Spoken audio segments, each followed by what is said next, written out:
আজকে আর কোনো ক্রাফটিং না, আজকে তোমাদের সঙ্গে শেয়ার করব আমার ফেভারিট কিছু ডিআইওয়াই। ফার্স্টে এই কিউটসা পিগি ব্যাংকটা, আর এই পিগি ব্যাংকটার মধ্যে কিন্তু 1 টাকাও নেই, যাই হোক। সেকেন্ড, এই ফেয়ারি হাউসটা যেটা ক্লে দিয়ে বানিয়েছিলাম। থার্ড, এই বিউটিফুল রুম ডেকরটা, আর এটা বানিয়েছিলাম আইসক্রিম স্টিক আর কার্ডবোর্ড দিয়ে। এই মিনি টেবিলটা তো তোমাদের খুবই পছন্দ হয়েছিল, আর এটা আমারও খুব ফেভারিট, কারণ ক্রাফটিং করার সময় চা বা কফি খাওয়ার সময় আমি চা আর কফিটা এই মিনি টেবিলটার ওপরই রাখি। ডিআইওয়াই এই পুতুলটার কথা নিশ্চয়ই মনে আছে, যেটা বানিয়েছিলাম নিউজ পেপার দিয়ে, আর এই পুতুলটা বানাতে প্রায় 1 দিন সময় লেগেছিল।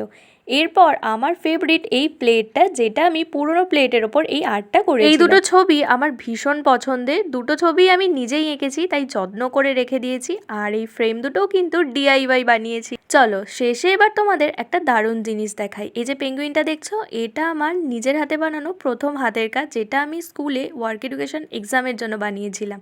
এবার বলো কোনটা সব থেকে বেশি ভালো লাগলো।